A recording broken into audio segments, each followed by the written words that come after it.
Hey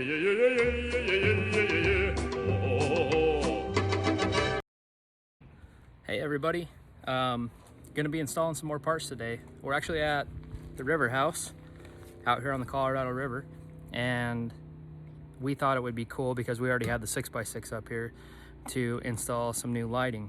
The lighting's not awful on the 6x6, but being a connoisseur of riding, racing in the dark, in the desert, you're gonna need some good lights. Not like we're gonna be racing this thing, or maybe, but we just need some better lighting on this thing. So of course we always tend to go with what we know is the best. I know there's a lot of options out there, but we have never had an issue with this brand.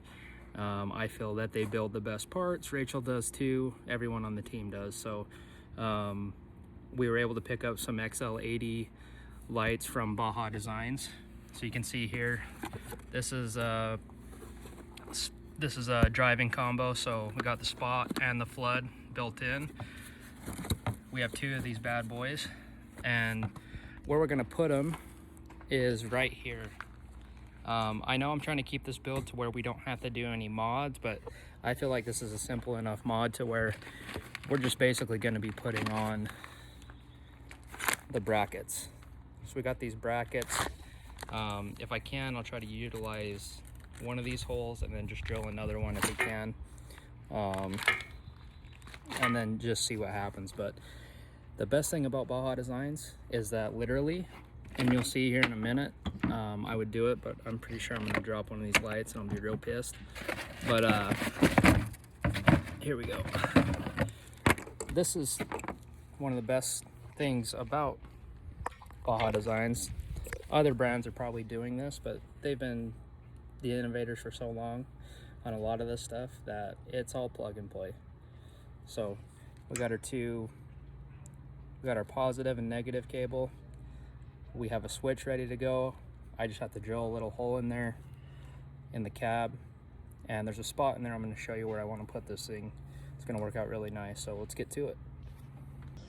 All right, so first things first, we got our brackets for our XL80, the pair of lights that we have. And with our S3 bumper, they already come with some holes that I was showing you earlier. This is if you're a mud guy and you want to mount your winch up a little bit higher so it's not down here. But since we don't really have to worry about that here on the West Coast, and this is a West Coast Defender build, then we're gonna go ahead and utilize these for the lights. So, cool thing, we have two of them that match up pretty well. Might have to notch this bracket out a little bit. I don't want to do it to the bumper, but I could do it to this bracket. And then we just basically just have to drill one hole on each side to for this rotating piece. So if you want to, you can actually move this thing where the notches are at on the bolts to give it a little bit different perspective when you're out there driving. A little bit different light pattern out there. Try to get more outside vision of the situation, so it can hit the corners a little bit better, or you can just use them straight on. Kind of a cool feature. Same thing here. These brackets are notched up here on the top. That way you can rotate the lights up and down, no problem. Seems simple, but I know there's a lot of engineering that goes into that to give you the best lighting, and that's why Baja Designs kicks butt. So yeah, so now we got this placement. I'm gonna drill some two holes, one here, and then that way we can start getting this thing together.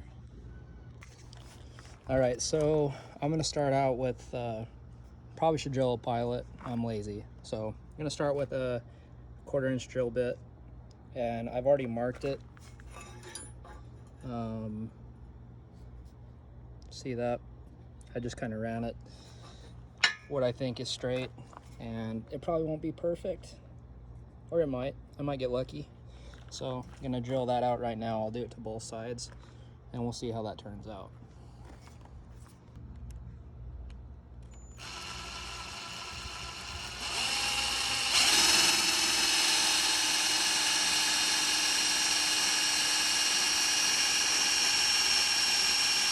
Man, that is some good Louisiana metal right there from the guys at S3. It'll take a minute to cut through here.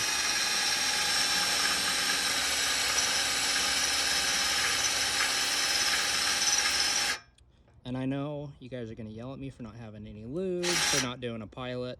My bad. I'm at the river, not a lot of resources.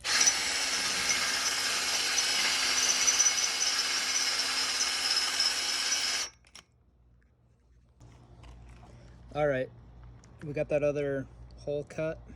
So you want to start out with this first center bolt, and like, I don't know if I showed you, but it comes with all this hardware. So gonna use the bigger of the bolts. There's two of them.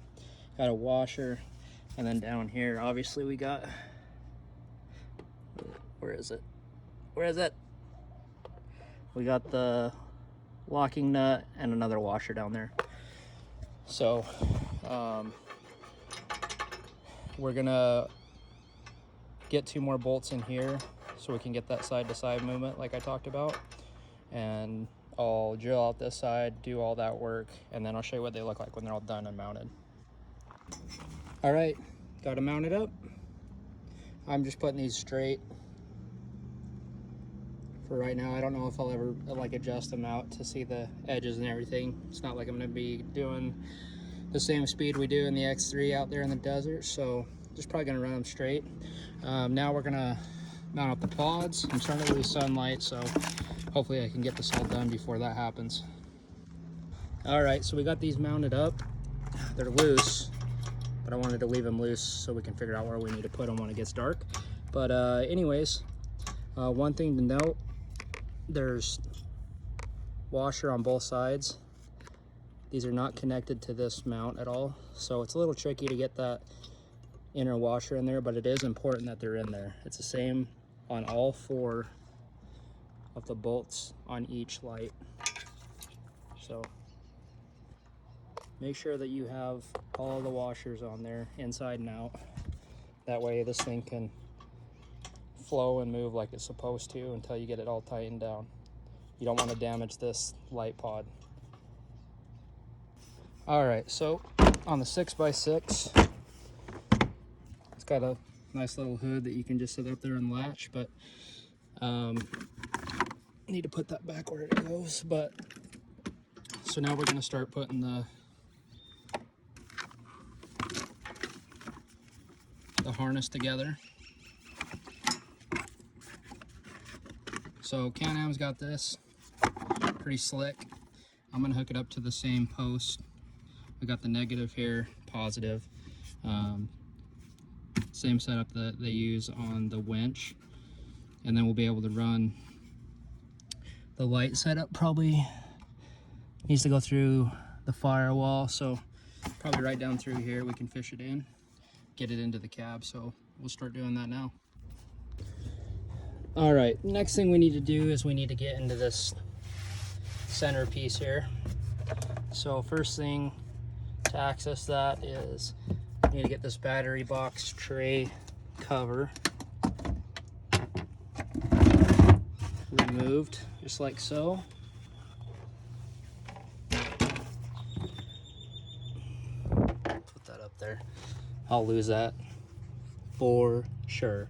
So then we need to remove little plastic clips. Don't have the right tools.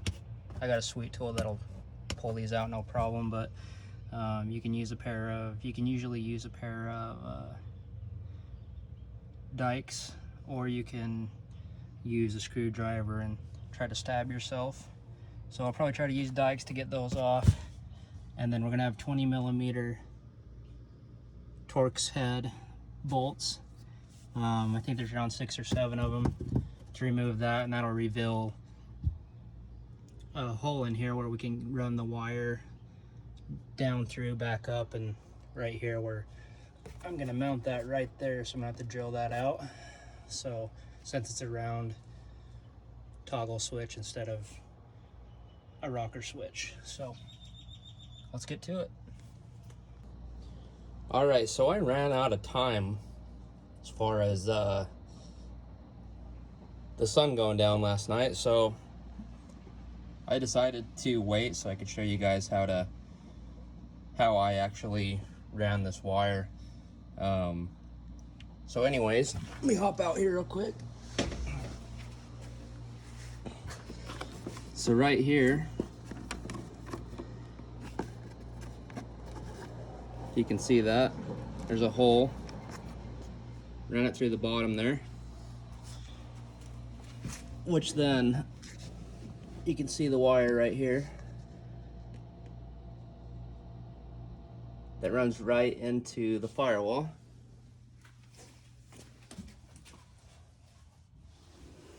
And then I ran it straight up through here and pulled it up through here. So looks like I'm gonna have enough wire after all. I was kind of worried about it, but we're all good. So then, like I said, we're gonna drill that out right there, and that's where our toggle switch is gonna go for the lights. And all I had to do is just remove this one panel. I did not have to pull those pins. So gonna put that back together when we're done, but we're almost ready to see if these lights are gonna go on. All right, so there's the switch all mounted up. Pop this all back in. As you can see, there's power getting to it, so that's a bonus. I haven't zip tied anything yet, but now coming back in here, what I did, I ran the wires for the lights through the radiator shroud right there, and they're just basically down here chilling. And then up top, I ended up cutting a 1-inch hole there.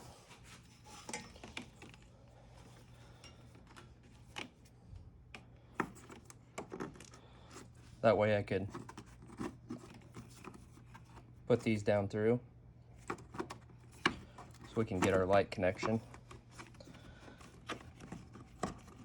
There we go. Because I looked through here, and with the winch being in the way, I could have ran it through here, but those posts for the wires on the winch are way too fat. Couldn't get it down through there, couldn't get it through that slot. So just made sure there wasn't anything here and drilled that 1 inch. So like I said, we come down here and we'll have our wires. And these are just a simple plug and play action here.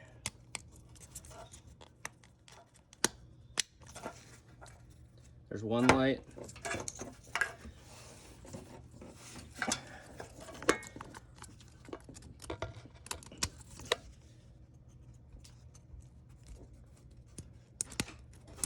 There's two. So I just got to zip tie everything, make sure they work real quick. All right, there it is. Super simple install. If I would have had more light, I would have been good to go. We'll have to, gonna take it out and show you what it does with these on and with them out on compared to the stock. And it's going to be a huge difference, as you guys can probably gather. So I'm pretty excited to see the difference here. I know what it does on the race car, but it's going to be big on this Defender 6x6. I can feel it. All right, we want to show you what the stock headlights on the Defender 6x6 look like compared to the XL80s from Baja Designs. So here's the low beam stock headlight. There's the high beam, and now we're going to switch these off, and that was the golf cart. I don't know if you guys saw that, it's really bright. And now we're going to switch it to the Baja Designs XL80. We have two pods up front. Boom! Man, isn't that neat? Watch. Oh! Woo!